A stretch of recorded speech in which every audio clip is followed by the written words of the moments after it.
Assalamualaikum warahmatullahi wabarakatuh. Jumpa lagi dengan saya Bagawan Eki Nayungan di Kalangan. Sebuah informasi dan opini sekitar sosial budaya. Saya akhir-akhir ini setuju dengan analisisnya Qodari. Dia memang selalu survei terhadap peristiwa-peristiwa politik, sehingga analisisnya sangat menarik untuk kita simak.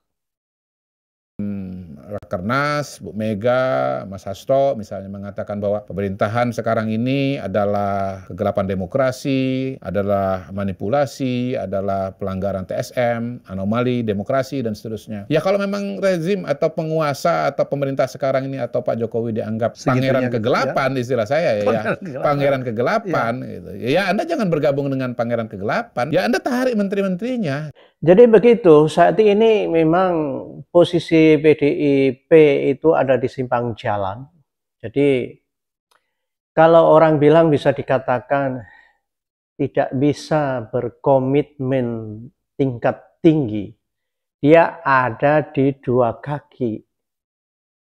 Contohnya PDIP selalu mengkritisi keras pemerintahan Jokowi sampai kader-kadernya mencela Jokowi dan Gibran, putra Jokowi.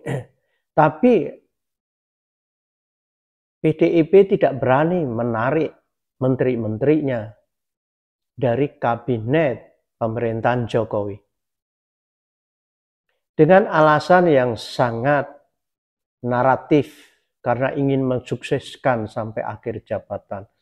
Itu tidak konsisten dengan apa yang dia cercakan di berbagai peristiwa tentang kritik-kritik pedasnya terhadap Joko Widodo. Harusnya ya mundur, tapi secara etik karena Presiden Jokowi dulu adalah kader PDIP sehingga tidak mau mereshuffle menteri-menteri yang dari PDIP. Sebetulnya kalau mau konsisten betul, mereka-mereka yang agendanya perubahan atau beda pilihan dengan Pak Jokowi, harusnya memang sudah menarik menteri-menterinya dari kabinet, partai-partai itu, dari bahkan semenjak Pilpres. Bagi mereka yang mau bergabung di pemerintahan, tentu ya kita terima, kita maklumi. Ya. Kalau menteri-menterinya masih ada, misalnya katakan Nasdem atau PKB, ya, karena notabene kan mereka akan bersama 5 tahun ke depan. Tetapi bagi partai-partai yang jelas-jelas orientasinya atau arahnya itu berada di luar pemerintahan seperti PD Perjuangan, hemat saya ya langsung saja tarik menterinya, nggak usah di reshuffle.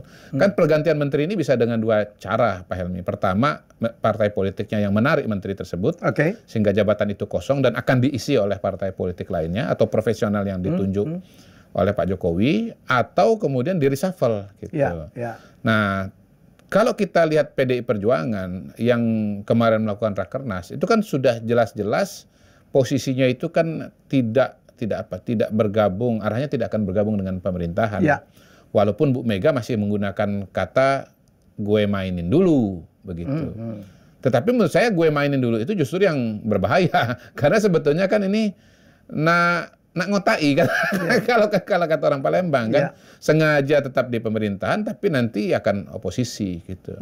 Sahabat Kinayungan, politik kadang-kadang memang pelik dan masyarakat awam kadang-kadang juga tidak bisa mencerna dengan jernih apa yang sedang terjadi. Karena politik itu sebenarnya tidak ada sahabat yang abadi dan tidak ada juga musuh yang abadi.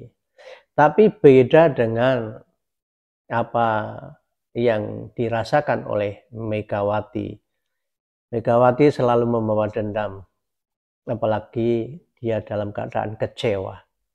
Contohnya, dia tidak bisa berkomunikasi dengan baik atas nama negara, atas nama kebangsaan dengan Presiden Susilo Bambang Yudhoyono.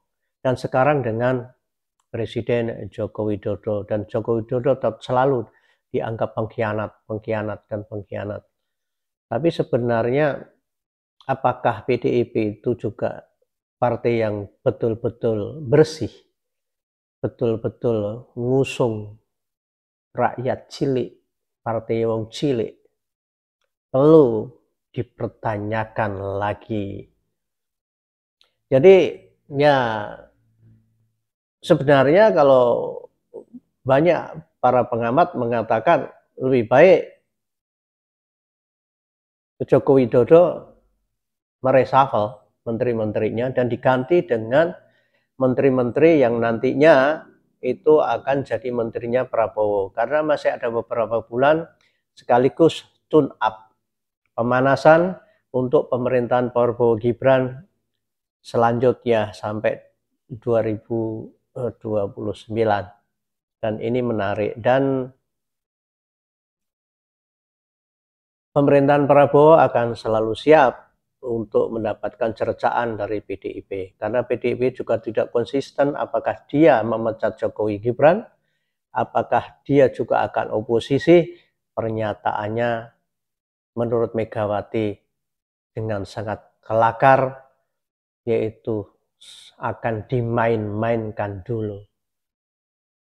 Kalau memang politik bangsa ini Megawati akan bermain-main, kemungkinan besar tokoh-tokoh yang lain juga akan memain-mainkan PDIP. Oke, semakin seru menjelang pilkada ini, dan banyak orang, banyak masyarakat, banyak netizen yang sudah mulai antipati dengan PDIP. Apakah itu akan benar terjadi? Kita lihat di pilkada nanti. Akankah calon-calon dari PDIP untuk pilkada nanti akan bertumbangan seperti yang di caleg-caleg PDIP yang sudah mulai banyak tumbang? Kita tunggu peristiwa-peristiwa yang akan terjadi di bulan-bulan mendatang ini.